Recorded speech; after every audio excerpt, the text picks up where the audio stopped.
Welcome to Hope Blooms, a podcast from the Early Pregnancy Loss Association. At EPLA, we seek to support women and families suffering early pregnancy loss by providing resources, education, and community. It is our vision that no one suffers miscarriage alone. Welcome back to Hope Blooms. I am Maria Servold, EPLA's board president, and with me today is Emily Carrington, our executive director. October is Pregnancy and Infant Loss Awareness Month, so we thought we would take this episode to unpack an idea I've been working on lately. And it's a simple idea, really, but women deserve dignity in early pregnancy loss.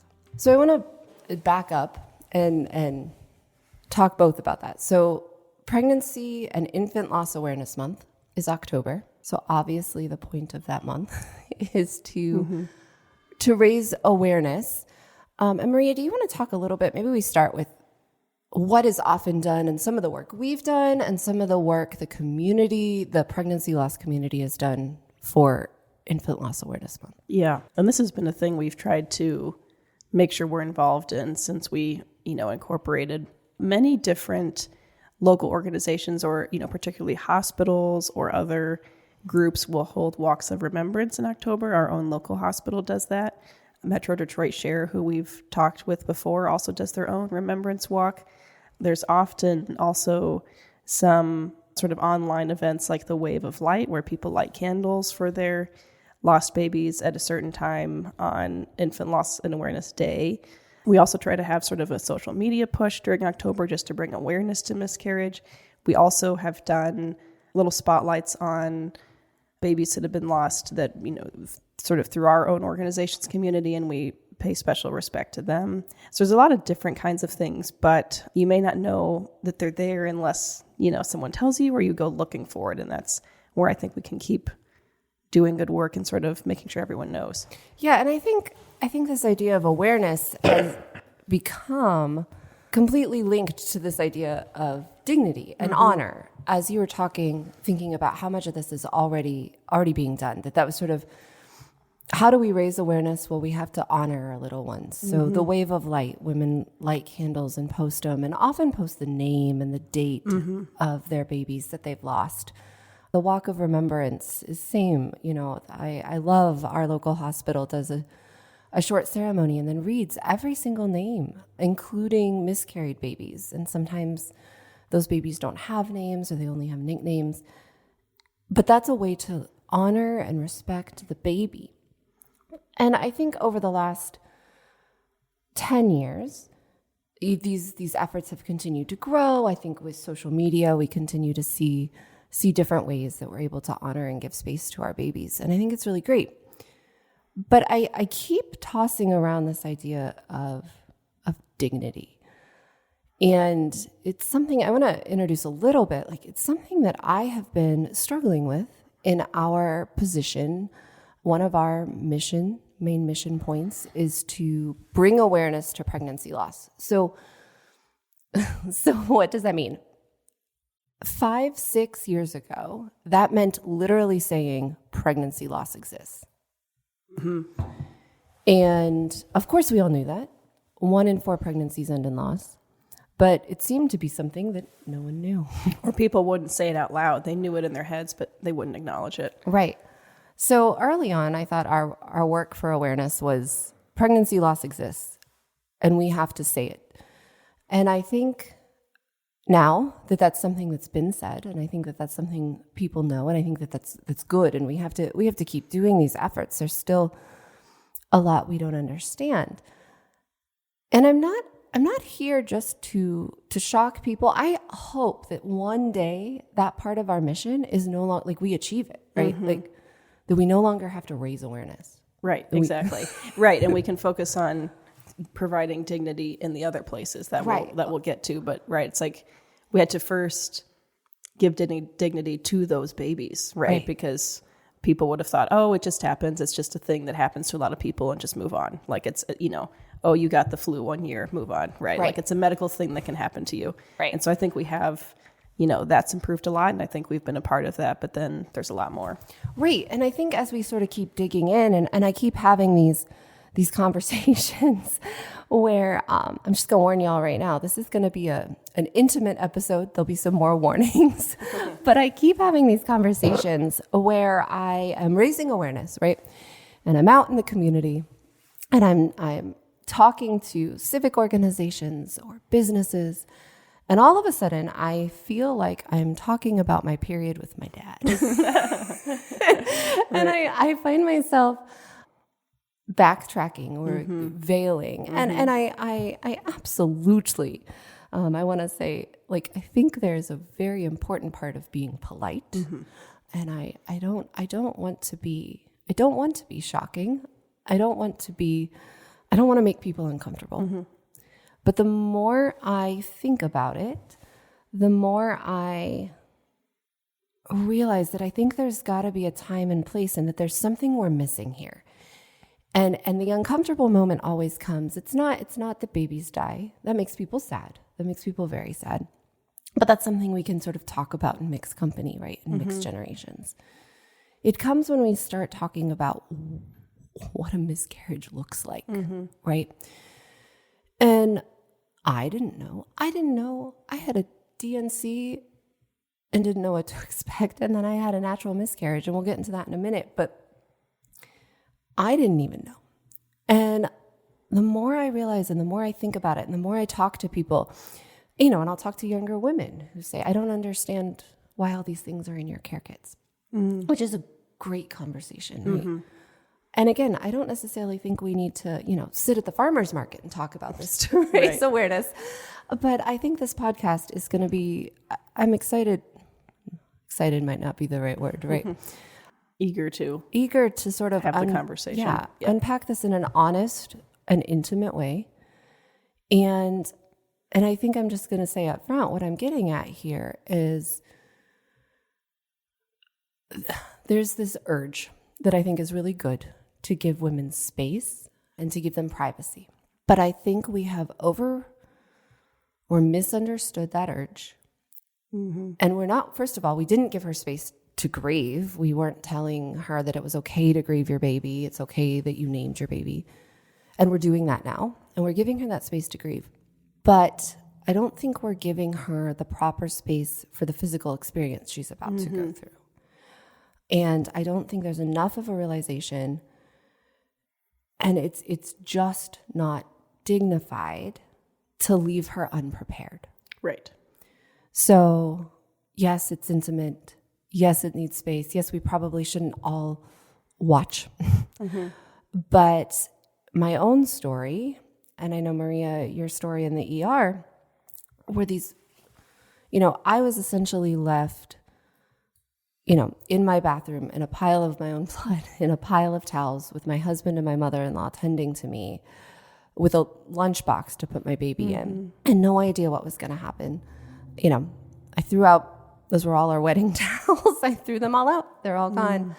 There was nothing dignified about that, right? We were trying to collect the remains.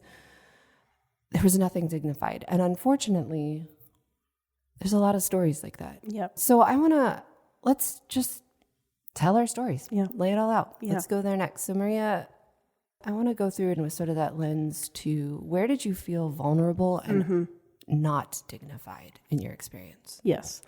Yeah. And for me, that really came in when I went into the hospital, which is unfortunate because it started spontaneously at home, right? So there was, no way to prepare for that. And when I got to the ER, we had to wait quite a while in the waiting room, which, I understand people with,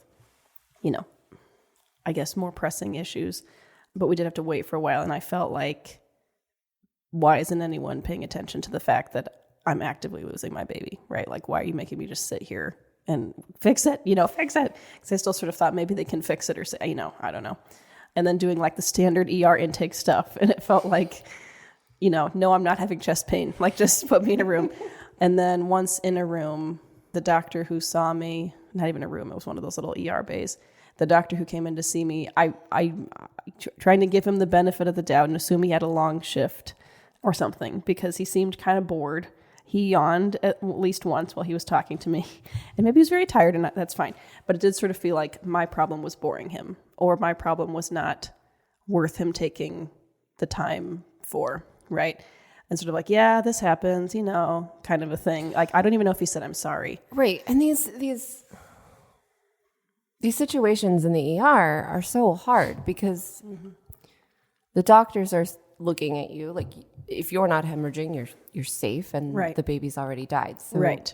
Triage why, but that is, and like, I tried to think, or, later think maybe, if I come in with, a broken arm, he would have been awesome. Right. And so he did sort of, I guess, what he had to do. I think he had me do it. Someone did an ultrasound. I don't remember exactly, but they didn't bring anyone over from OB, which I think later was a thing that they've tried to since change, that when there is that happening, they at least have someone from OB come visit. But it did very much feel like, yeah, okay, just wait here and wait a while. And it just sort of felt like there was no dignity in me as a mother losing a child, right? It was like, you are a patient with a bleeding issue. Let's take care of the bleeding issue. And so that felt I almost felt like I was silly or doing something wrong, or I shouldn't be crying, because I was crying the whole time. And so it sort of felt like, yeah, why are you being emotional, lady? Which then felt like, why shouldn't I, And it was all new. And then because it was the ER, I'd have to there was a bathroom down the hallway. So I kept going down to the bathroom down the hallway to let these big clots come out. And I didn't, I'm sure one of those had the baby. I didn't even think to collect. And so that, we weren't able to do that. But it's like, going back and forth between the ER little bay and then the bathroom. And there was one nurse whose name I don't know, but she came across my husband and I in the hallway. And I was, crying profusely. And she was like, what's wrong? And I told her, and she gave me the best hug, just like a hug I'll never forget. She was so caring. She gave me dignity. She dignified the situation. She respected what I was going through. She made me feel loved, and that was just amazing. So that I'll never forget. Right. Yeah. And I think it's not that women expect doctors to say the right or perfect things. Right. Particularly in an ER at 10 p.m. or whatever. But that, it struck me, right? It's like walking back and forth to the bathroom, and that's right. And then I sort of felt like I don't want to bother other people. I don't know, even though the ER, you'd see lots of things, but it's like, what are people going to think of this lady crying back and forth in the hallway and taking up the bathroom for 30 minutes at a time or whatever? Did you feel like you were prepared then after you left for what was going to happen to you, your body, what the loss was you were going through? Do you feel like both from the emergency department, but as well as sort of your community, family, and friends, do you feel like you knew what was going to happen in the next 2 weeks? Yeah, not really. A little bit. I don't remember the details, but I remember finding out later that whatever that ER doctor told me about how much would be okay to bleed in a certain amount of time, then later when I checked that with my OB, she was like, oh, no, that's not right. So there was sort of wrong information about how many pads per hour or whatever, And then when I did go see the OB again, she was more caring and sort of as supportive as she could be emotionally, but she wasn't that, anyway. And as far as community, my mom knew, my in-laws knew, my parents and my in-laws knew. And they were supportive. My mom had gone through one as well, so she helped some that way. But then I didn't tell anyone else because I hadn't even told anyone else I was pregnant yet. Right. So then I guess I told my boss and his wife because I needed him to lie for me at work because I teach college students and I didn't want them all to know. Now they do. But at the time I didn't want them to know, so I had him tell them I had a cold or I had the flu or something. And so then it suddenly turned into this thing of it's a secret. Oh my gosh, right. Yeah. And you're lying to everyone and they know you're lying, right? I did the same thing. And I think that's let's talk about that as a culture. It is better to lie to all your friends and family and community so you can suffer and bleed alone. Right. So you have privacy. Right, exactly. I'm not the most private person on the planet. I understand that. But I don't think that fosters intimacy and healthy grieving. And that takes the dignity right away. This is so shameful. Right, exactly. Or it adds shame, even if the reason is for privacy. Right. Even if the reason is to quote unquote protect you, it adds shame because you have to lie. You can't. Why can't you tell your students? Exactly. Right. And it's like, would they be weirded out? It's like, no, they probably would have been like, I'm so sorry. Take as much time as you need. But I didn't think to. I think at that time, because I didn't know anyone else, like in my friend, I guess there's one person I knew who'd gone through something similar, and she was helpful.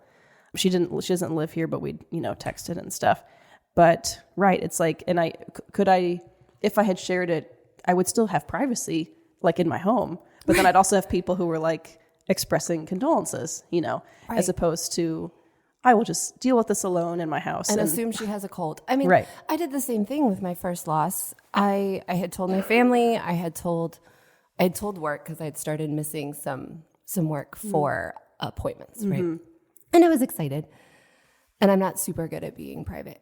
But I'd still been very private for myself. We had told like 2 very good friends, my very small office of 4 people, including myself, and family. And so I worked for a museum at the time, and I was in charge of this huge fundraiser. And I remember it was Wednesday night. We went to a doctor's appointment. We thought we were going to announce the next day. It was going to be all just very ceremonial. And, it was my last couple weeks of work, and my husband was graduating with his PhD, and we were very much having this like victory lap kind of month while we were in Waco. And so we thought, and then we're going to announce our pregnancy. And I worked for a museum, and all of our volunteers were 55 to 60 plus. So I had, 50 adopted parents and grandparents that loved us very much. But I hadn't told them, wasn't going to tell them I was pregnant. That's not what you did back then. And so we found out that I had had a miscarriage. And I remember, actually it was a Monday night, and our biggest fundraiser was Friday night. And I had been at work all day Monday. So I called my boss. He said, take all the time you need. We've got this. We can carry out the fundraiser. But what do you want me to tell all the volunteers? Because we were a super small office of like 4 people, but then I had these 50, 60, 100 volunteers. And I said, I don't know, tell them I'm sick. But I had been at work Monday, so they knew I wasn't sick. And so when he told them, someone so totally saw straight through it. Oh, really? And was like, she's not sick. Something's going on. And I was actually glad it came out. And we told a bunch of people, like I said, these were all people, most of them were my parents' and grandparents' age, men and women. And I didn't mean to tell them all, but they weren't buying that I was sick and missing. It was like the biggest week of work. Right. They're like, you'd still be here if you had a cold. That seems suspicious. And you weren't sick 10 minutes ago. So, but telling them was ultimately good. I got the love and respect I needed. I was able to drop in and out of work on my own needs. Like I didn't want to just like wallow in my own, I needed to leave my cave of death, right? So I'm like waiting. On Monday, I find out the baby is dead. On Wednesday, I make the decision to have a DNC on Friday. And Thursday night, I went to the party at work because I needed to leave my cave of death, right? Like I'd been private, it had been alone, and there was only so much in my own head I could be. Right. And my husband and I had plenty of time to work through it. And a few people were like, what are you doing here? And I was like, I have to be among the living for at least a minute. But because they knew, there was a lot more grace. Because then if they thought I had a cold, right? And I come out to the party on Thursday night, but I don't show up. This was a big rummage sale with a big party. Anyway, so there's a Thursday night party. Come out to the party Thursday night, and then I don't show up Friday for work because I'm in a DNC, but they think I have a cold. All of a sudden, my story doesn't make any sense. Right. And then you're like, why am I spinning tales to like cover up this thing? Yeah. And instead, I was able to sort of walk through it at my pace and to be in my community when I wanted to be in my community and to retreat to my privacy when I wanted to retreat to my privacy. And I wasn't busy lying to everybody. And ultimately that was good and gave me more space. Right? Right. So yeah. And I had a sort of, it was after that initial time in the ER, then I took a few days off, but then went back to work. But then I think 10 days after the initial, spontaneous miscarriage, when I thought everything was all taken care of, I was at work on campus and I just randomly started like gushing blood again, like in the middle of the day. And I was like, oh no. So then I had to I think I did tell the building secretary what was going on, like cancel my stuff. I have to leave. And I had to drive myself back to the ER because it was clearly like, an emergency. Drove myself to the ER again. And then they're like, oh yeah, I guess it did complete. Okay. Glad you came in. Let's do a DNC. So then again, another day of me having to like tell people, oh, I have to go, Right. And then my father-in-law happened to be in town helping to work on her house. And so that felt sort of weird because he was my father-in-law, but he was actually great. He did, in his quiet man way, sort of dignify things. He like made dinner several nights and he, would talk to me if I wanted to talk, but if not, would leave me alone, and that was actually sort of helpful. In the ER that second time, when I had to do the DNC, the ER nurse who was, assigned that day was actually like probably 5 months pregnant, cute little bump. And she came in and she said, because she'd like read the chart and knew what was going on, she said, if me being your nurse is going to upset you, I'm happy to find somebody else, which I just thought was so nice and, giving dignity to me. Like, I see what you're going through. I respect what you're going through and I don't want to make it any worse for you. So if there's someone else I can get, I will. And I said, it's fine. I didn't mind, but I thought that was so great. Saying that gives you that dignity and gives you that power. I remember gives me a choice. Right. And you're seen, right? I mean, this idea of dignity, honor and respect, so we're leaving her isolated. Yeah. And we've talked about why that's not dignifying. And then we sort of like choose not to see her. I remember being so mad at every baby bump I saw. Like just so mad. Doesn't matter how much I loved you or your baby. Yeah. If you walked by me with a baby bump, I was so mad. Yep. And it was just this like, and it was hard. I didn't like feeling like that. But the women who said, I remember one friend said to me after I had 2 losses and things were just bad and dark, she said, I was starting to feel like, why does no one wants me to have a baby, not even God.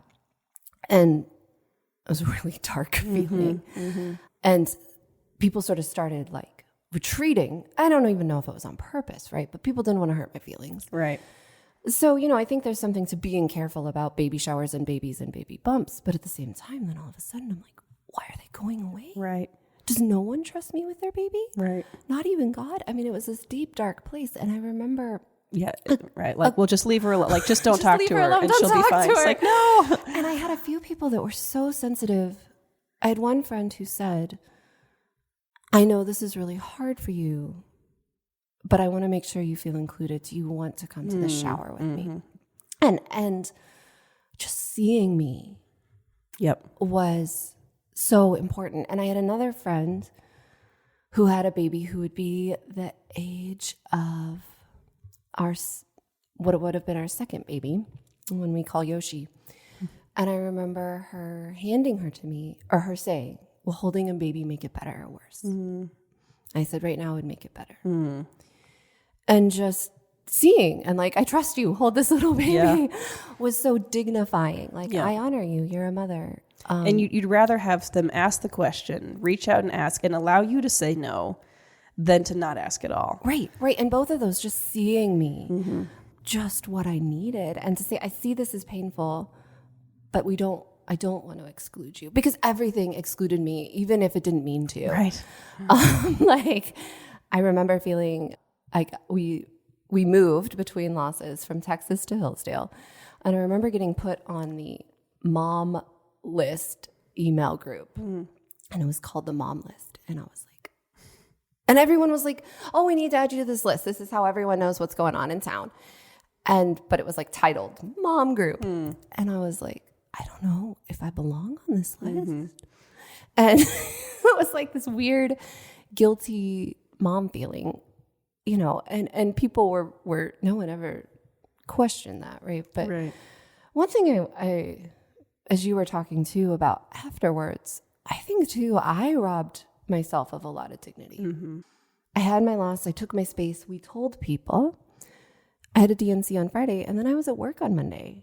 And then, like, my husband graduated, and we celebrated him, which was totally what we should have been doing. And then we moved across the country, and we bought a house. And we, like, powered through, right? Mm-hmm. Like, that May was crazy. We had all these parties and celebrations and moving and goodbyes. And then we moved, and then we landed, and life is life. It needed to keep moving forward, but I just then was like, all right, let's keep going. Right. And didn't really give myself space for that. And then so that was May, and my second loss was so different. And again, I think what I love is I see places where there was so much dignity in this conversation, where we see those lights. And then there's places where it wasn't. Mm-hmm. So my second loss, I was then September the same year. It was almost exact repeat. So like 11 weeks pregnant, I go in, we're trying to pretend this one's going to be just fine. The first one was a fluke. So many people have them.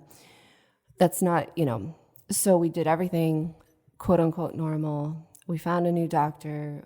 We met with a doula, put a down payment on her because like we're having a baby. And we went to the appointment and they couldn't find a heartbeat. And then it took a couple days to like get me into an ultrasound, which was just right. It's like those things that are sort of just the way the medical system works, and you almost can't, scheduling. But for us, it feels like, no, this is urgent. Well, I need to know right now, right? Like, doesn't anyone know that? And the nurse called me. She's like, I can only get you in at like 7 a.m. Are you sure that's all right? Because I lived an hour away, and I would need to be there at 6:30 and like, drink my ocean's worth of water, right? And I was like, I will come at 3 a.m. to know my baby. Like, yes, it's all right. See my baby, yeah. So that was very strange. And a dear friend who had only known me for a couple months, who was also very pregnant at the time, took me because my husband was in class because we were just so convinced this was going to be normal. And it was not normal. So there was no heartbeat. And the ultrasound technician was wonderful. The doctor saw me right away, and he was wonderful. And he gave me, space and time and said, again, here's your two choices, DNC. And this time I had time. We had chose the DNC the first time because we were moving across the country, and I didn't want to do this in a, rest stop in Arkansas. And right now, having done it, that was the right decision. But I was still, so I went home to discern. And I was given a lot of space and time, and some of that was providence that I wasn't working because I thought I was going to be having babies when we moved to Hillsdale. And I remember feeling like I needed the space, and I don't even know how I made the decision. And I was sort of dragging my feet and kind of hoping my body would decide for me. And ultimately, that's what happened. And so I remember, I think my mother-in-law was in town just to sort of be around. We knew it could come, and, that I might need the DNC.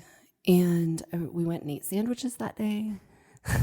And I remember her sort of, trying to push me along. And I remember thinking, like, I don't think this is a decision that I'm going to have to make. Like, sort of intuiting that something was coming.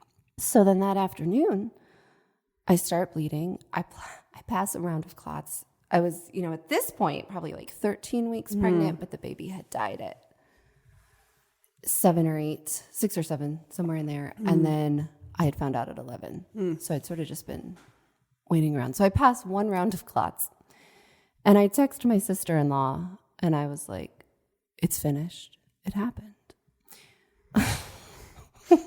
Little did you know, huh? Oh, little did I know. And the doctor said, because this is your second, let's try to collect tissue. And it was just the beginning. And I had still sort of had this impression that it was going to just be a heavy period. And I had no live births. They always say it's going to be a heavy period. And so you think, oh, I can handle that. And then it's so much more than that. At this point, I'm 27 years old. I've had a few periods. I've had a few heavy periods. Like, all right, I got that. No. So I pass around to clots and I'm like, that must be it. No, it was just the beginning. Every hour then I started passing clots. I started contracting. I was in labor, right? And I didn't even realize it at the time. And my husband got home from work pretty quickly after that. And then for the next 8 hours, we went through what was labor, right? So, and realizing some of it just naturally, that natural brain took over. So I was laboring in labor positions that they teach you. And he was pushing on my back and my hips. And I didn't know at the time that that's what it was. So we did that for 8 hours.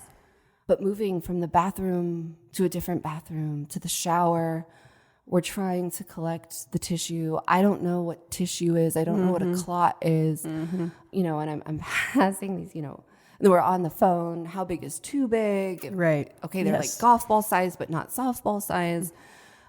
How much is too much? Like a pad an hour is not helpful when you're like, I'm like, well, that was. Yeah. That was not. And I'm trying to not pass them in the toilet. What does tissue even look like? It was a very, and for me, I think there was this hormonal shock and maternal instinct.